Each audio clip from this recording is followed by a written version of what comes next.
I just want to remind people that, there have been a couple people who have said, why is Rotary District 6270 involved in this thing, DEI and belonging?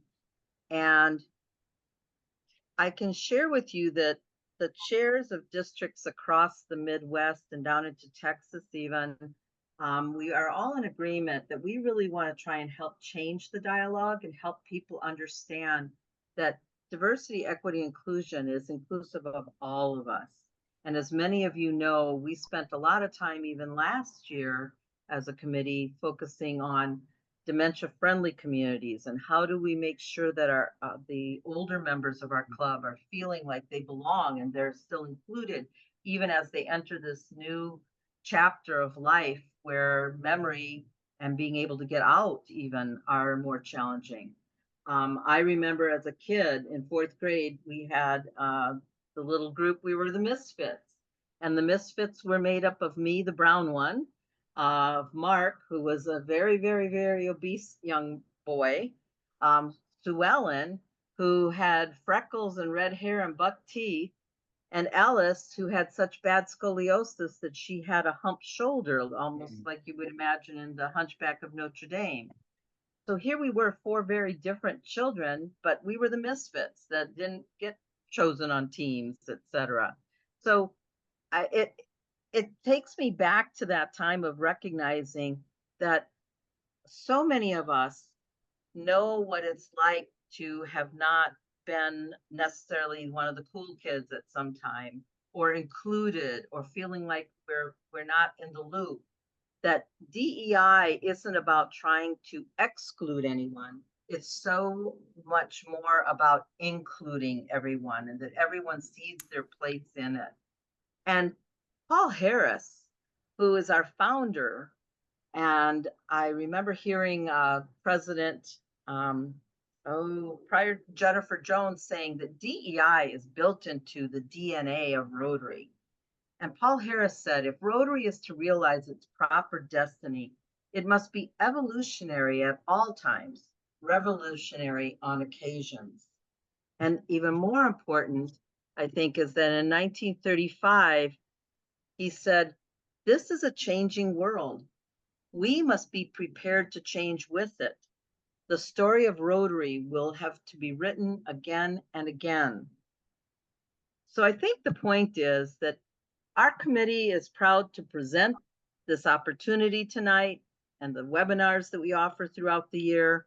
We're proud that Rotary sees that we are doing this for all the right reasons to really help our clubs be more inclusive, to be able to hear new voices at the table so that we don't die as an organization, but rather thrive. So to that end, this book was chosen because it hits on a lot of things that happen here, but it's told with humor. And when I thought about, well, who can facilitate this? I'm very lucky that just down the street from Mom here, actually the hall, is a very wonderful lady, Joan, and her daughter comes to visit a lot. And she's also a Rotarian in Cedarburg and a past president and has been long time at the Cedarburg Library. And I'm going to let her introduce herself. But Linda Eastwood, I'm grateful that as a Rotarian and as a daughter that comes to her mom's place a lot, you were willing and able to facilitate tonight's meeting and book club. I'll let you take it from here. Okay, thank you, Angie. Thank you for twisting my arm to do this and stopping me in the hallway at Village Point and making me feel guilty. I'm just kidding. Just kidding. I hope. Yeah. Real quick, my internet sometimes gets spotty, but I noticed it delayed on me a little bit during this last 15 minutes or so. So if I stop for some reason, it's because of my internet. And I also want to say a shout out to one of my fellow Rotarians from Cedarburg-Grafton, Julie Hoover.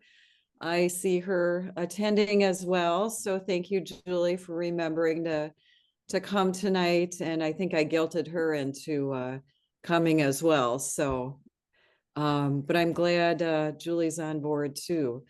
And I'm coming to you live from my kitchen. So that's why there's a refrigerator in the background. So I actually just finished the book yesterday, so I was a little late on reading it, but I really enjoyed it. And I'll just do well, Angie wanted me to give a short bio on myself. So like she said, I'm director at Cedarburg Public Library. I've been there since 2013. Before that, I was director at Whitefish Bay Library. I've also worked at Waukesha's Library, and then before that, I was in the Chicago suburbs. So been a librarian for 35 years, and the last 11 years has been in Cedarburg. And when I came to Cedarburg Library, there was a member on my board who said, "Oh, you should join Rotary. That would be great visibility for the library to be on Rotary." And I just never regretted it. I've just had such a great time networking with other local Rotarians in my club. It's really introduced me to a lot of people and networking, and I'm sure Julie agrees as well. Our club is really a close-knit group, I think, and we do a lot of good things, good fundraising for our community. So Rotary's been just a great experience, and my year of being president was super impactful to me and very important. So I really love Rotary for all those reasons. So going back to the book, which is why we're all here, I think Angie picked a great book. I did get to see Trevor Noah this past summer. He was a keynote speaker at our American Library Association conference in San Diego. And he had just released a children's book. So he was invited to come and talk about his children's book. But then he also talked about the Born a Crime book and his upbringing and his relationship with his mother. And he was also very funny during that keynote speech too. He's just an amazing person. And after reading this book, you have a whole new appreciation for his life.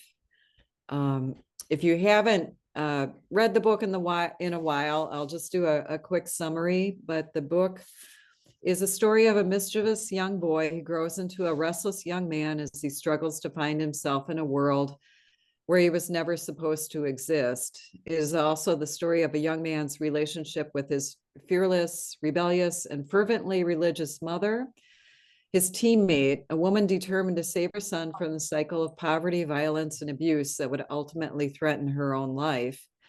The stories collected here are by turn hilarious, dramatic, and deeply affecting. Whether subsisting on caterpillars for dinner during hard times, being thrown from a moving car during an attempted kidnapping, or just trying to survive the life and death pitfalls of dating in high school, Trevor illuminates his curious world with an incisive wit and unflinching honesty. So was everyone already familiar with Trevor Noah before reading the book? And I guess just nodding heads. And have you seen him on the Daily Show? I'm assuming everyone has. Yeah, he's pretty well known. And again, I got to see him in person in June, and it was super cool. So I just have a list of discussion questions, and so I'm thinking if you've got something to pipe in about, like Angie said, raise your hand, or even just, you could even just wave and we can see people, or just even go ahead and unmute and talk too. Linda? Yes. I may have been remiss that maybe with a smaller group like this, could we just do a real quick, say your name and the club that you're with? Oh, okay. Good idea. Let's just do that. Pete, why don't you start? You're up in that corner. I'm Pete Bosch. I'm with the Waukesha Noon Club, and I'm glad to be here. Oh, also, once we finish this all, I'd like to have everybody like smile, maybe one person hold up the book I want to do a screenshot of this whole crowd. So look, carry on. All right. Andrew Buster with the Amigos Club. Dan? Dan Christensen with Mitchell Field. I'm not sorry, Whitnell Park. I'll get it straight. One of those clubs. Yeah, it's been a long day. Linda, you mentioned your Cedarburg-Grafton. Mhm. Bob? Bob Blazik, Mequon, Thiensville, Sunrise. Mike?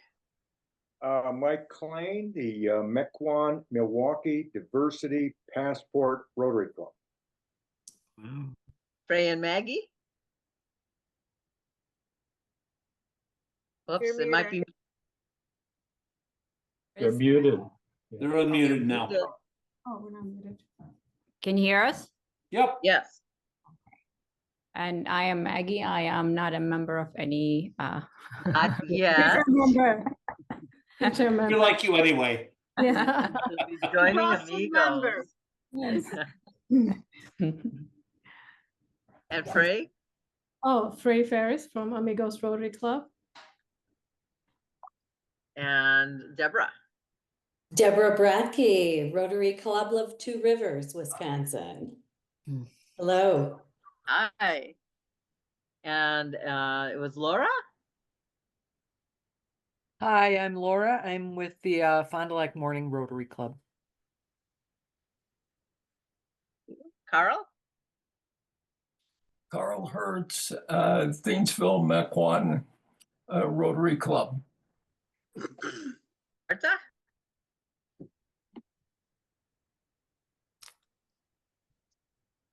Is that it? Oh, me? Yeah. Yeah. Oh, okay. So Marta Carrion from Milwaukee Amigos After Hours. Maria? Maria Flores, and I am with the Rotary Amigos Milwaukee After Hours, and I'm also a member of the district DEIB task force. Correct. And Lindsay? Lindsay McKee, Rotary Club of Milwaukee. And member of the committee as well for the district. Yeah. Julie? Hi, I'm Julie Hoover. I'm with the Cedarburg-Grafton Rotary, and I'm multitasking. I've got to make some a cake, so I'm listening in, and that's why I'm not on camera. Okay. All right. You're And so talented. And thank you all for doing that. And I'm sorry I didn't do that at the beginning, but can somebody who has the book, maybe Linda, you could, if you have it handy there, hold it up, and then all the rest of us, I guess all of us, including Linda. All right, that'll work. Okay, I get the point. Everybody give a big smile, all right? And there we go. Awesome, thank you. All right. Okay, so just to get us kicked off here, I think to me what stood out most in the book was Trevor's relationship with his mother. So one of the questions I have found on a discussion question list was, how did Trevor's mom raise him? So in my first impression of how Trevor's mom raised him, and I found that she had even said this herself in the book when he would ask her, you know, why are you so mean to me, or why do you punish me? And she said, I would rather punish you than have the world punish you. That was something that stood out to me. But what are some of your thoughts on how you think Trevor's mom raised him? Pete. It really stood out to me, the difference between how he felt when his mother beat him versus how he felt when his stepfather beat him. Mm-hmm. That to me, that sums it all up. Hers was done with love. Yeah, exactly. I found it was very interesting how religious his mother was, you know, attending 3 or 4 church services and going to something almost every day of the week. Just amazing. And he was to the point where he could quote about anything in the Bible if you asked him. And that was from his highly religious background. You know, I agree with that. And the fact that he was taken to three completely different religious places, you know, those were three completely different religions. I just really that really resonated with me, and couldn't help but be something that shaped this young man in the way that he viewed the world. So I totally agree. Yeah. And I remember, I think it was in the beginning of the book where I think it was his aunt who told his mother that she couldn't spank him like her own children, his cousins, because he was white. She viewed him as white. So, and him being aware of that, hearing that conversation, and knowing that he had a privilege almost as a result of his birthright. And then it seemed like his mom, I don't know that I got the question answered as to, was she attending all of this because of some level of guilt? Just what was driving Perhaps that? a level of quest. Level of quest.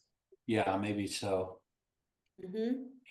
Well, there was something there too, why he couldn't be beaten because he was white, and she said, I was afraid because he turned colors, he would turn blue and Yes.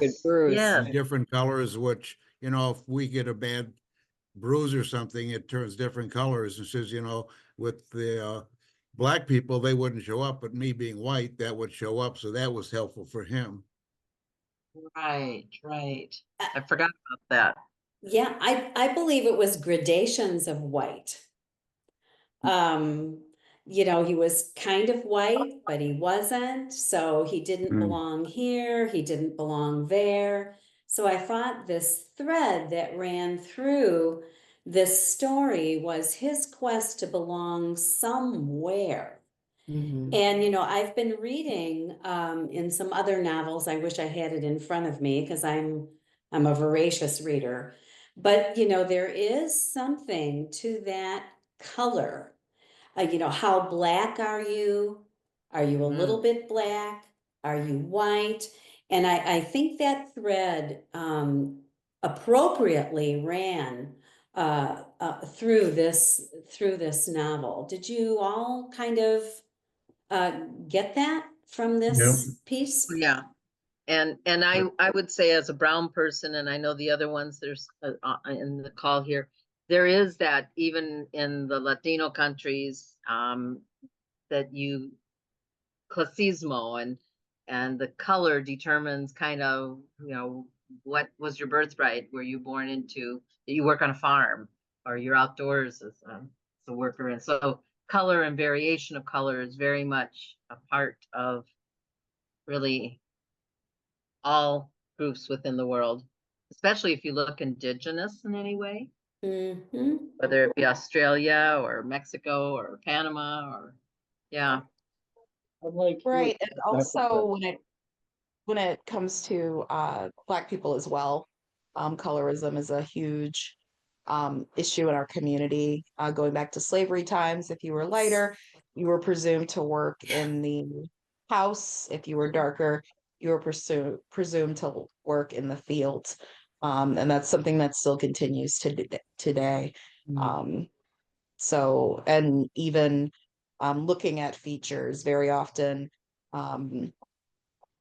there's a thought that some of us must be part indigenous because of our features, but really anyone who does have a mix, it's typically European and not indigenous, but it's just trying to separate as much as we can from that, similar to Trevor, that white side, and not wanting to be on the side of the oppressor. But it was so his mother was so intentional with who she wanted to have a child with. She saw this white man from Switzerland in her hallway and decided, you know, he was going to be the husband or not the husband, the father of her child, and yet she had no attachment to him, and it seemed like she knew the child would have, you know, I mean, the life that you know, a child of a light color would have. So I found his mother very confusing and conflicting in some of her choices, and then the discipline, going back to the discipline, it seemed like Trevor was just constantly being naughty and never learned from any of the discipline, and had such a difficult life. And then also said that he had to be inside all the time, when there was a section of the book where he was never allowed to go out because somebody might take him or something when he was younger. That's right. Going back to mom, she purposely moved when she went independent. She moved to a neighborhood that she didn't fit in. And she had to rely on the prostitutes who were there to help her, to find places for her to stay and that kind of thing. So, you know, I'm wondering if this birth mother business wasn't entirely planned, whether it was something that she intended all the way through. Mm-hmm. That was a comment question I wanted to bring up in response to Angie. All this tough love, we want to put it nicely, that Trevor endured from his mother, which also included like going to the different religious services and living in places where traditionally they wouldn't leave. Was that deliberate on her part to expose him to other things there, or is it just happenstance? Just wondering. Well, I was amazed that he could speak Xhosa, he could speak Zulu, he could speak proper English. And he even said accent free at one point. Yes, people. That was amazing. Well, and I So think, you know, he really makes it pretty clear that the thread running through all of this is apartheid. And we have to remember that. And so his mother's behaviors or reactions to things were not just based on her own freedom. It was also based on necessity and fear. To live in apartheid, we have no idea, many of us. And although our country has vestiges of it, it's nothing like what he grew up in. And so just to be mindful when trying to discern why his mother behaved as she did, I think apartheid had a lot to do with that. And how she was able to survive and what choices she made and how she wanted a child and how she wanted that child's life to look. And I think the beatings were also a result of her need to make sure that he was safe in a sense. Mike, I know you have something to say. Maggie and Frey, you did have your hand up. Do you still have a comment? Yeah, that was Mike. When I think about Trevor Noah, his mother did not have a good upbringing, and she was passed from family to family, and she wanted to have a child that she loves, that she calls her own. I think that's the reason why she wanted to have a child from whoever was available to give her a child. Thank you. Mike? Well, I think what most instructive is the name of the book. And the fact that he was conceived when it was a crime for people of different races to have sexual relations. I mean, and it basically said black guys and black women could go to prison. White people, yeah, don't do it again. A lot of, I think the relation with his mother is interesting, but some of the other things like the dancer named Hitler, and it talks about how comparing Holocaust victims being documented, but in Africa and even Native Americans, there's no record of that. So, I think that it's just amazing how I think the author intertwines all those lessons about apartheid in South Africa into his life. It extremely instructive, I think. Look, and if my history serves me correctly, I don't believe that Immorality Act was repealed until 1985. Late in the 80s. That's, and I mean, if you think about that, that's incredible. So, but here's a mother. Don't we thank God for mothers like this? That how did she have this, I don't know, this forethought, this vision for this child of hers? It continues to amaze me. And the 3 different religions that she was, connected to, did that have some kind of influence on her as a mother and in how she acted? And I need to preface my thoughts that I'm not a believer in, I'm a spiritual person, but I'm not exactly attached to any organized religion. So I kind of feel maybe I'm talking out of turn here, but I just wonder what made her tick as a mom to realize how important this all was for the success of this child.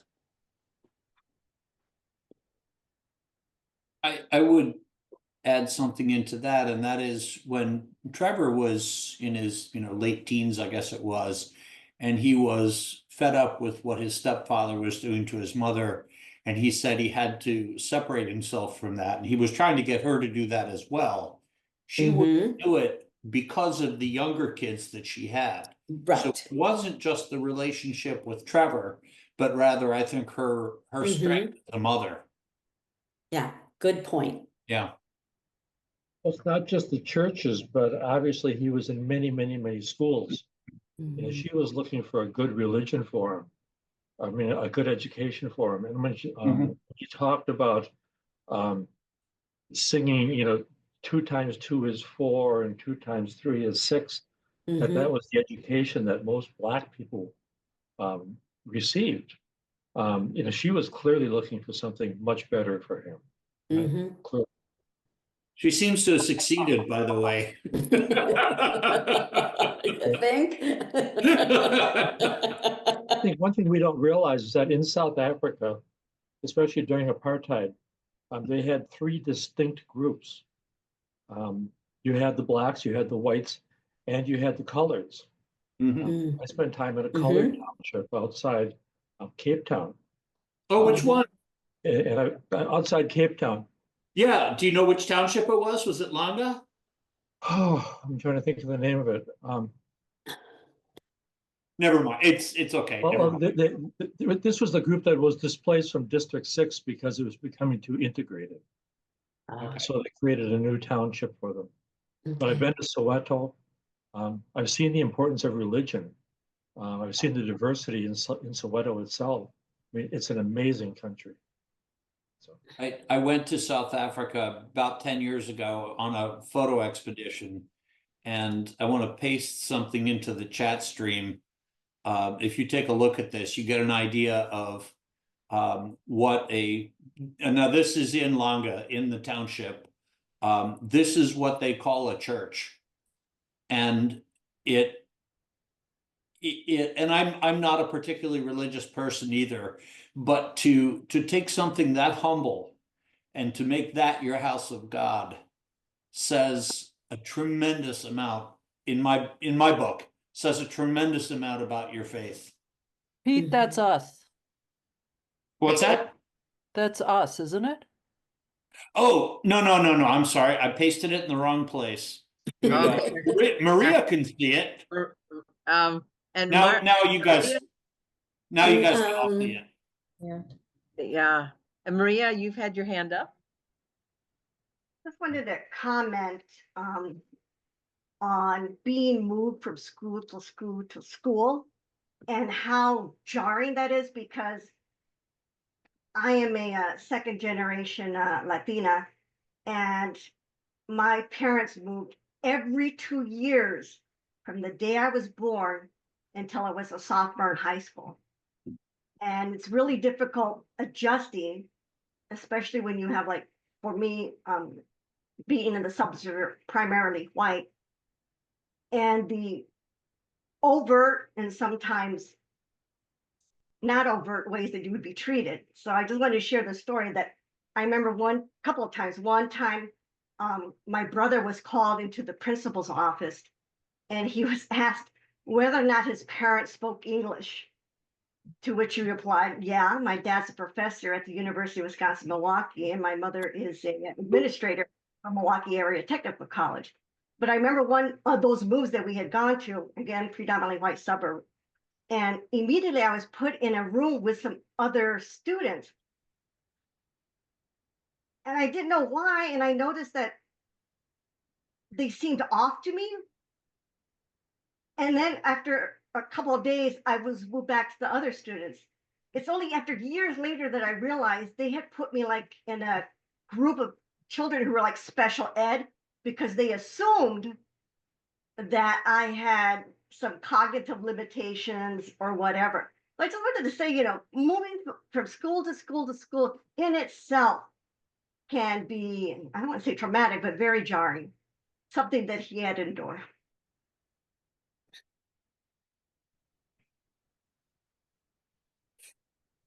Yeah, I agree. I mean, the moving from school to school, the house to house, it's amazing he was able to hold it all together. But it seems like if, he just suppressed things. And then the relationship with his biological father I was amazed there was even a relationship in there at all, that he even still would see him. And there was times in the book where he tried to get information from his dad, and his dad would just not volunteer any information. Just kind of the classic Swiss German, don't pry anything out of them. But what did you think of his relationship with his biological father? I can speak to this just a little bit. I think children love their biological parent, no matter what. I think I can speak to that. I mean, I had a biological parent who probably wasn't the best parent in the world, but I can say I dearly loved this person, always will love this person, even though I know that there were negative things about that person. But I think it's innate in a child to love and respect their parent, no matter what. And I'm an educator, it's probably coming through. And so I've always learned that you never get anywhere saying anything negative about a child and their parent, no matter where they come from, because they do love them. And I don't know why, but I just think it's kind of there. And you always have that hope of having this relationship with that parent, which unfortunately I never was, privileged to have. But I think Trevor had a little piece of that, just maybe a little piece of that. Does it make sense to anybody? Maybe this is too emotional. I don't know. So, sorry. I find it reasonable that he was at the very least curious about his biological Oh, father of course. and wanted to put time and effort into satisfying that curiosity. But I think you're right. I think there was an affection there for sure. Yeah. Perhaps unexplainable to people from the outside, But I've always thought that was a serious thing to consider whenever I dealt with children in my career. So, Well, okay. obviously mom encouraged it too. I mean, her husband was not happy when they would go visit dad, Right. but she did it anyway. Mm-hmm. Yep. Yeah, and that kind of brings us to Abel, who was just Oh, a nut. And for Trevor's mother to have seemingly been such a strong woman, mm-hmm. for her to hook up with Abel, I was really surprised that she would that she was even attracted to somebody who was so dominant when she was pretty dominant herself. But you could just see it coming. You just knew, oh, okay, now there's going to be some abuse, and you could just see it happening, and you just want to, shake her and say, oh no, don't don't marry him. And then she did, and what a nightmare that was. Yeah. And it all went predictably to hell. Mm-hmm. Yeah.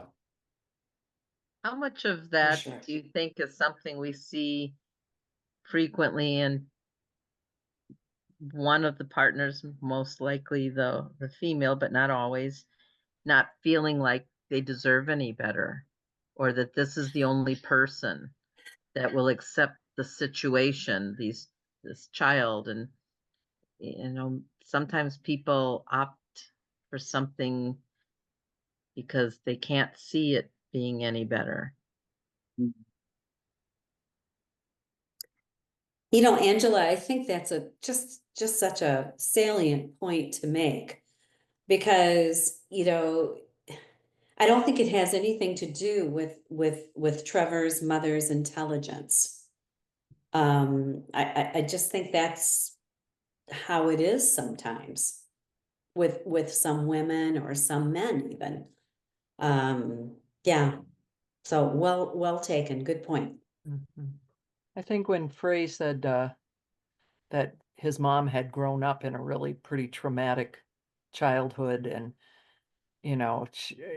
despite her incredible intelligence and her wanting to be a really independent, strong woman, at some point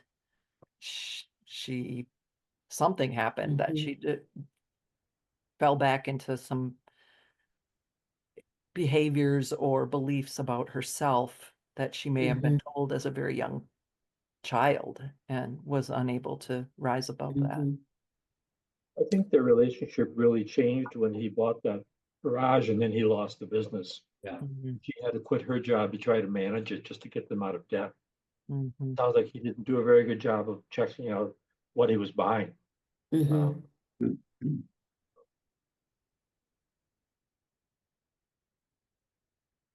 Or maybe she didn't see the anger at first. I know Trevor said that he saw the anger in Abel, but she didn't see it. Maybe that's why she married him. I don't know. Well, he was complaining that she was embarrassing him by talking back to him in front of his coworkers and everything else, that nobody would respect him. And that word respect came up so many times from him. Right. That's what he wanted, was respect from her. And in his view, he wasn't getting it. But he And I wasn't think kind Trevor's to her, so how did he get the respect that he didn't deserve? So I'm not sure that logic crossed his mind. But I think Trevor's mother follows the typical pattern we would see with battered women. It Perhaps. doesn't, you know what I mean? Yeah. And it could have been something that resurfaced from childhood, but it's also something that just continues to happen. Even just going through life and relationships, and even when you hear stories from women who have gone through that experience, it's very often, sometimes it can take years for the abusive side to come out. So I'm not sure. I'm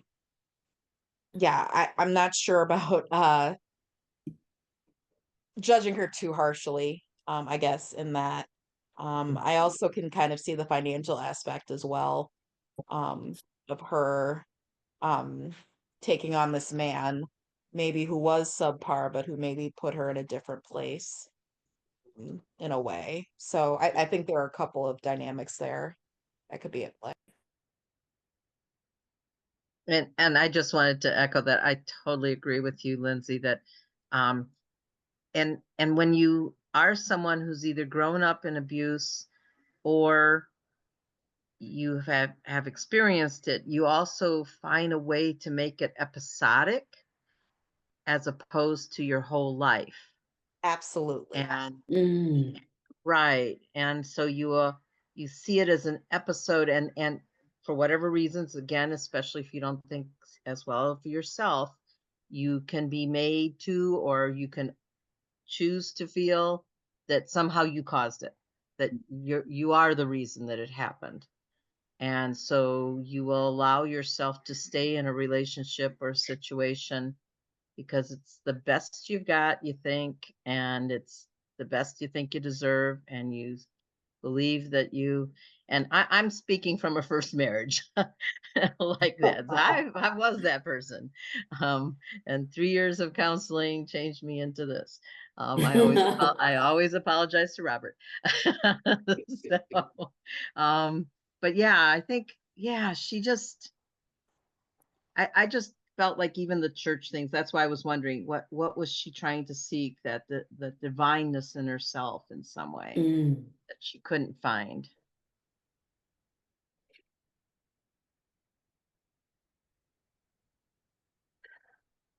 And another thing I thought the book was interesting to read about and get to know was his explanation of apartheid. And then how do you think that's similar to the American Jim Crow, and how is it different? Does anyone have any thoughts on that? I thought, you know, he did a good way of referring back to the time of apartheid and when it was ending, and it was just so interesting to hear from somebody who was living there at that time and his experience. So what were your thoughts about how he described apartheid?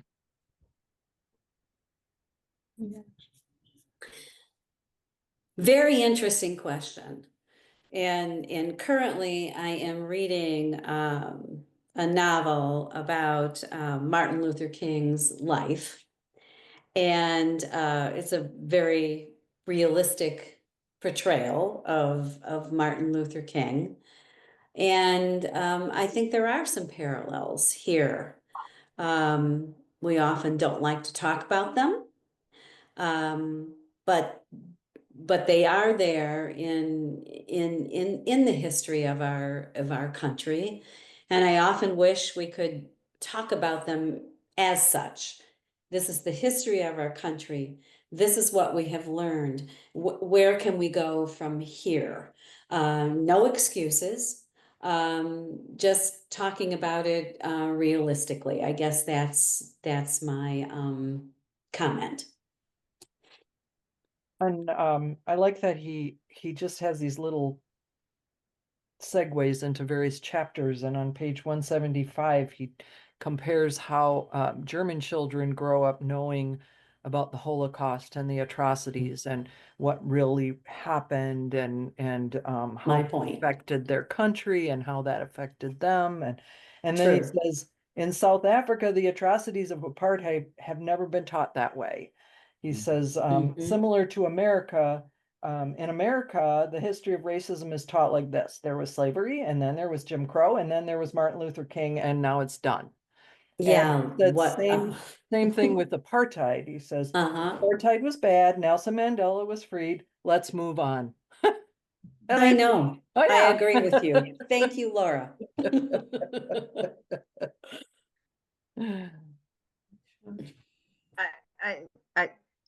I'm not sure quite how to phrase this, but yeah, I had marked that page because of the way it was just kind of put out there. But having recently been to Germany just in July, and my father is German, child he was in Hitler Youth.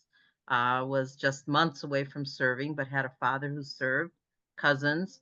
My great aunt was a communist, and she and her fiance, this ring is from him, they were fighting against Hitler, and he actually ended up being taken to Dachau, dying because he was part of the Berchtesgaden plot against Hitler and died.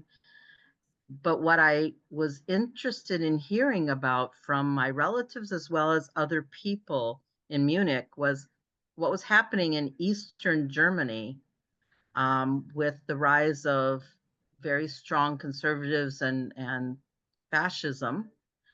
And several of my cousins who are in their 80s talking about how it's been hard to balance knowing the atrocities that their families and relatives committed, knowing the truth, and being able to have pride yet in being German. That it was very hard. There's a generation that grew up not being proud of being German. And now what is the backlash from that? And I thought about that as I watch what's happening here and the opposition to knowing history as history truly is.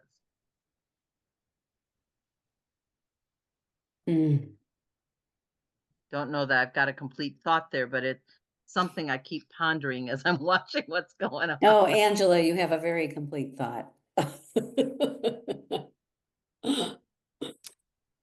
Who do you wonder- think? Go ahead. Actually, Frey or Maggie has their hand up, and so does Maria. Okay, I was the one who raised my hand. So I don't know if a lot of people are familiar with what's going on in Ethiopia. So we have ethnic cleansing in Ethiopia. The situation in Ethiopia is similar to apartheid in South Africa, and how both governments used ethnic or racial divisions to control people and prevent unity.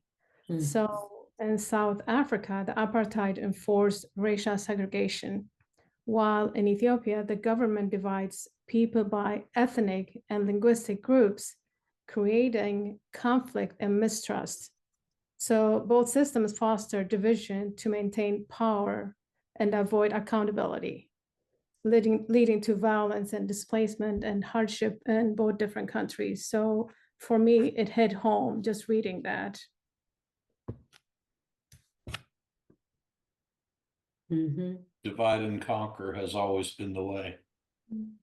I guess before going to Maria, what from your experiences, and you still have family there and you just came back from there, I know, unfortunately your grandmother's passing, but what do you glean from what you've seen happen there? And is change occurring in a positive way like it did in South Africa? Or what are you seeing happen? Oh, it's getting worse by the day. So certain groups are in charge right now. So if you belong to that group, you have the privilege to live wherever you want. You can have the job you wanted, and you can take someone else's property because you belong to a certain group. So it's getting worse by the day. It's not getting better at all. Thank you. That's something we may want to look more into as well in understanding. Maria? I'm getting back to what Deborah and I think Laura, but definitely Deborah, about looking back at America's history unvarnished. So BA for Marquette, major in history. History is written by the conquerors. So that's number one. And I wonder sometimes whether people can handle the truth about racism, deadly racism in the United States. And I say this because I remember one time I was in a race circle dialogue. And frankly speaking, I was asked to join because they didn't have many people of color in the race dialogue, mostly white women. So they were talking about a previous conversation, race dialogue, and someone had like a PowerPoint slide, and they were going through phrenology, and I forgot what else about how they were trying to use science to justify why Blacks were subhuman, and that Yeah. a woman in that group started to cry because she did not know that history. And when the story was told to me, I said, well, everyone knows that. And she says, no, Solitaire, not everyone knows that. And that caught that woman so hard that she cried. That was heartfelt. One of the things that was very eye-opening, a definite, what do they call it? A sharp shift, what do they call it? Shift in paradigm. I attended a seminar with the widely recognized Dr. I forgot her last name, and she did a presentation on post-traumatic slavery syndrome because she was in a psychology class. They were talking about trauma, and she had opined to the instructor that, well, this is what Blacks endure. They poo-poo-hawed it. Well, there you go forward years later, she ends up, getting her PhD on this particular issue. So if anyone has a chance to read her book or to hear the audio book on post-traumatic slave syndrome, it was an eye-opening experience for me. Yeah. Lindsay, do you have anything that you would want to add on that? I know you're very involved in the Black Holocaust Museum as well. Yes. I guess there's kind of a lot of thoughts. Basically, I guess what I'll say, I think that going back to an earlier point, I think that's one of the reasons why the US struggles with racism so much, because we won't face it. I feel that very often people get offended, and I don't mean the people who've endured the oppression, but people who have typically been in the same race or whatever group of the oppressor. That's where we tend to get people who are not quite as open to hearing about what has happened and open to airing what has happened and being able to move on from it. I think apartheid and Jim Crow and even going to Nazi Germany, they're all the same. There's evidence that Hitler actually looked at Jim Crow as a model for what he wanted to do in Nazi Germany. So I think that everything is related in a very big way. But I just don't think we face our past enough and in enough detail. I think that is something that would help us move on as a country. And it's because we don't talk Agreed. about it. And it's because we don't talk about it that we end up in situations we're in now, with people seeing diversity, equity, and inclusion as a problem when really it's trying to be the solution to bring people together, to air what's happening, and to hopefully heal from it. And you mentioned America's Black Holocaust Museum. That's exactly their point. They're not trying to get shock value from having you see men and women hanging on trees. They want you to know that this happened and that we are addressing it, and we're addressing the wound so that it can be healed and so that we can move on, not forgetting it. There's that scar is always going to be there, but being able to address it and to then and only then be able to move on. When we were at Dachau, I asked some German friends why the government supports maintaining this camp, and the answer was very clear: so we can never forget. Right. That was Here, the answer. here. Right. Yeah, in Berlin, there's a the wreckage of a church that was left exactly as it was when Berlin was in rubble. And that's the same thing as it's there as a reminder. And Lindsay, you made a point about how we don't talk about racism in America. I think it goes a step beyond that. And I think this is what you were saying, is that not only do we not talk about it, we actively squelch it. Absolutely. Yeah. Yes.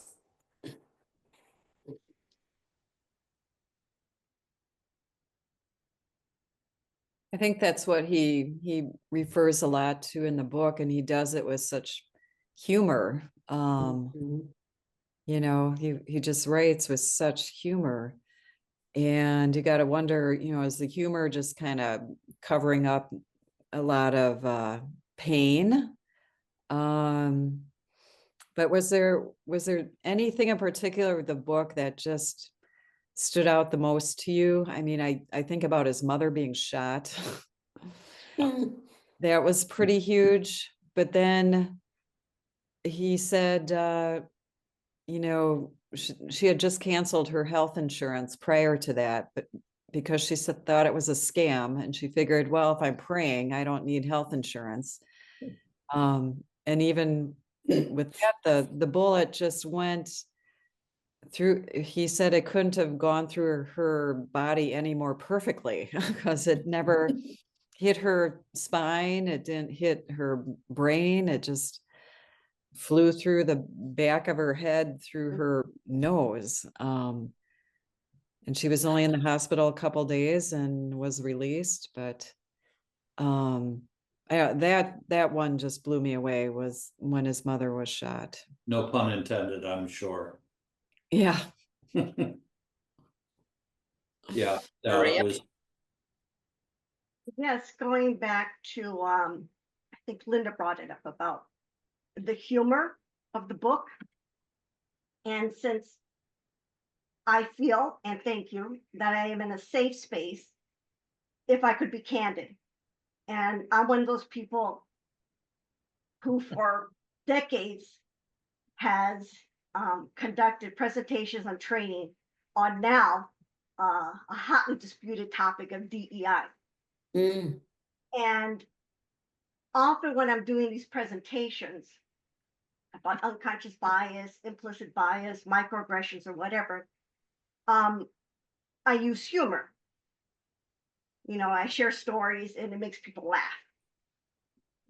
Such as when people try to pin me down as to my national origin. Oh, so Maria, you live right here you're born in Milwaukee? No, I wasn't born in Milwaukee. Oh, I was born elsewhere. Where were you born? And I say Central America. They go, Central America? I go, yeah, Kansas. And everyone starts to laugh. But speaking for myself as a person of color, I can't speak for everyone as a person of color. Sometimes I resent that I have to use humor to make the medicine go down, instead of being able to talk very candidly and direct about what it's like to be a person of color. So why do I have to, excuse the pun, whitewash what I'm saying to be humoristic so that I don't hurt the feelings of majority white members when having these discussions? But I have to admit that humor is often a way to unconsciously deliver the message about what it's like in terms of racism and discrimination. So my apologies if you all thought that was too harsh, and I welcome your comments and feedback. Oh, No, actually, that's Maria. that's actually what I was just about to comment, Maria, that we often, in human nature in general, we tend to use humor when we're uncomfortable. And I think Trevor Noah is very intentional on multiple levels about using humor in some incredibly uncomfortable situations and topics and things like that. And I would agree with you. It is it's frustrating that if you are too serious talking about this, people shut down in many cases, or they don't want to hear it, or you're going to be labeled as angry, aggressive, all of the stereotypes that, yep, all of the stereotypes that get labeled when you do try to bring up these topics. And I think it's obviously Trevor Noah is a comic, but I think it's very intentional. He's sharing these very serious topics with humor and having that there. And I think it's because he's trying to make it more tolerable to audiences who are probably most likely to shy away from these topics and these very serious discussions. So no, I absolutely Lindsay and Maria, I can't tell you that I am so happy that you made this comment, because if you read some of the reviews of this book, there is some criticism that there is this humor that permeates the text. And I am right on board with both of you. I think sometimes this is what it takes to get people to listen to what we're trying to say here. So thank you to both of you for bringing that up, because I was going to bring that up before, but I'm so glad the two of you saw that as well. So thank you very much. So well said.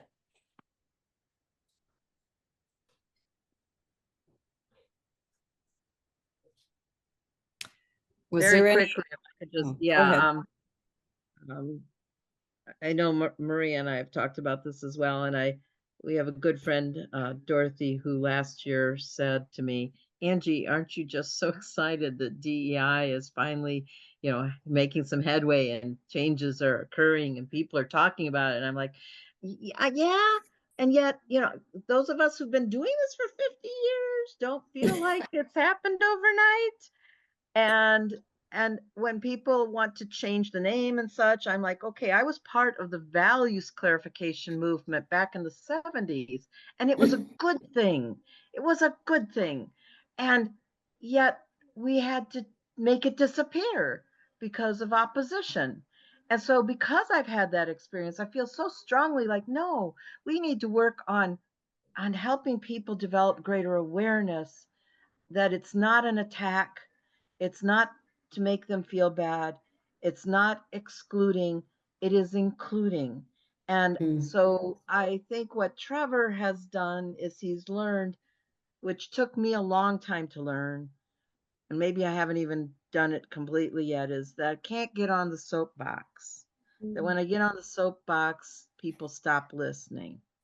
And I need to find ways, much to the chagrin of my internal being, and I know Maria's, of having to play nice to be able to have people hear and maybe try to open up their thinking. But yeah, I saw this happen with values clarification, so been through that one already.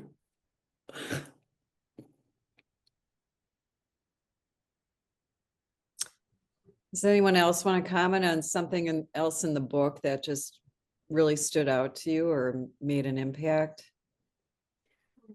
I just wonder what our next read is going to be. Well, if you want a next watch, he does a great special called Son of Patricia. I think it's on Netflix. And he gets into many of these topics. So if you're looking at least for your next watch, that's a good one as a follow-up to the book. That's Trevor Noah? He mentions That's Trevor Noah?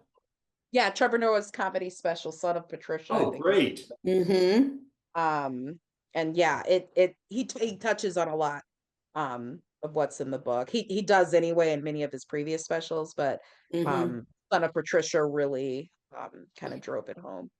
for sure. Okay. So we assume his mom is still living then? That's I believe she is. okay. He talks about it. Who's got Google if they're ready?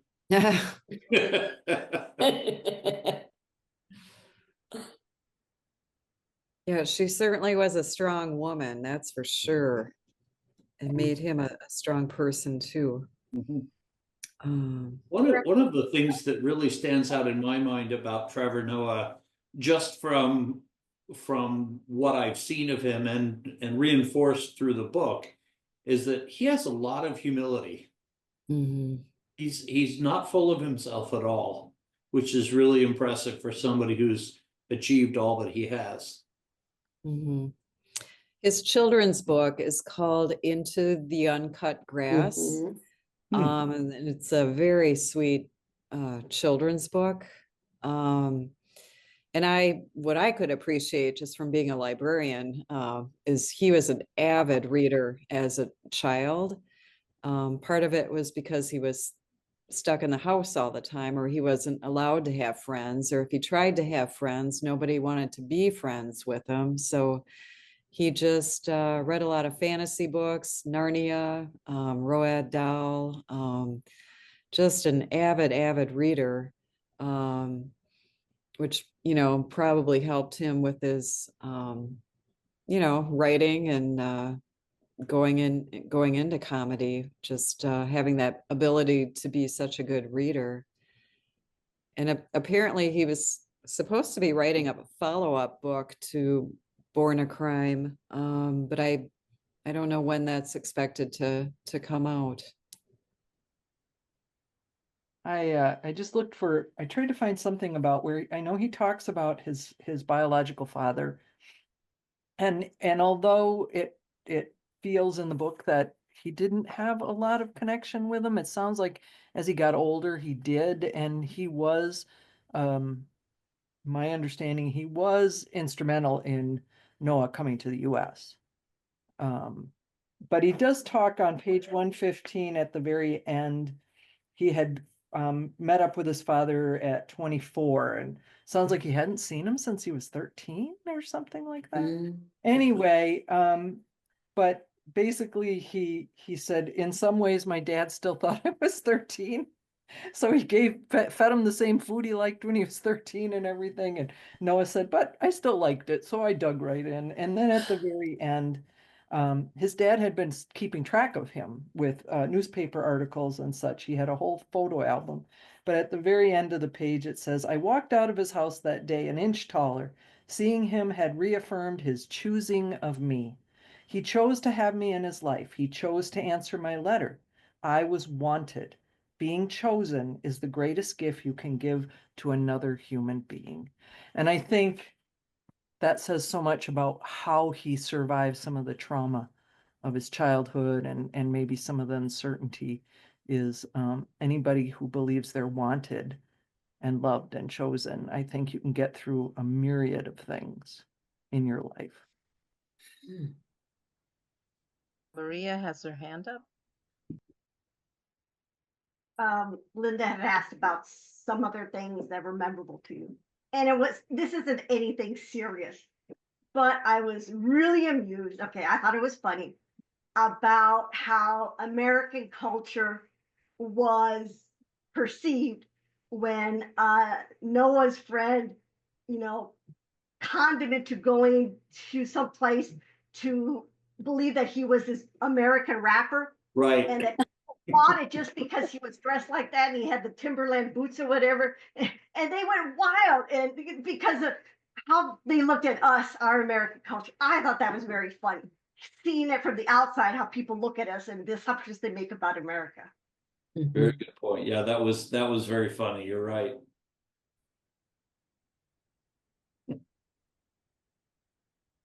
I heard an interview with him once.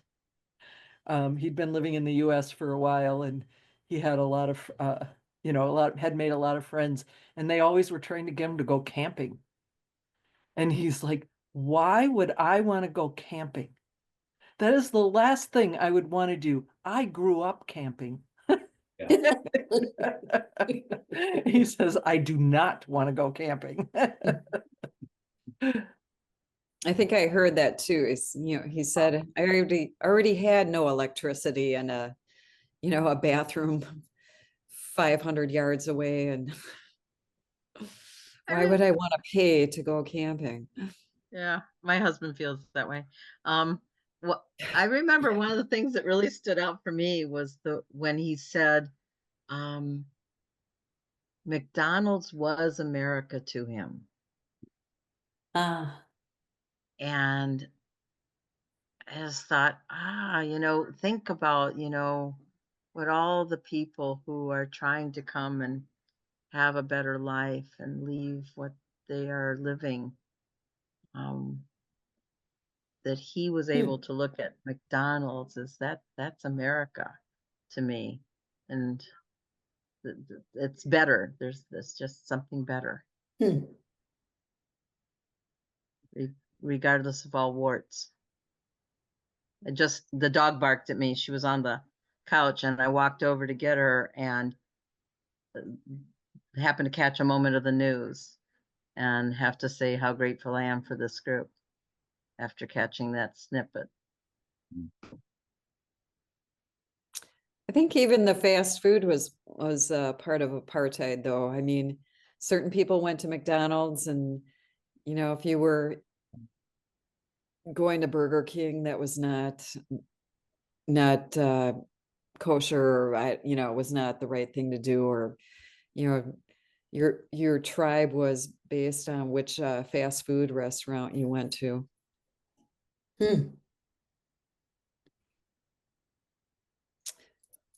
All right, well, that's about all I have. Thank you all for speaking so much and making this so easy. And it was a really good book. I think I read it in 2 days. It was it was just a book that you could just fly through, which was great. And I really appreciate, Linda, that you were willing to do this, and for all of you that attended tonight. Pete, were you able to put up those polling questions that we would like to? I think Marta can take care of that. Okay.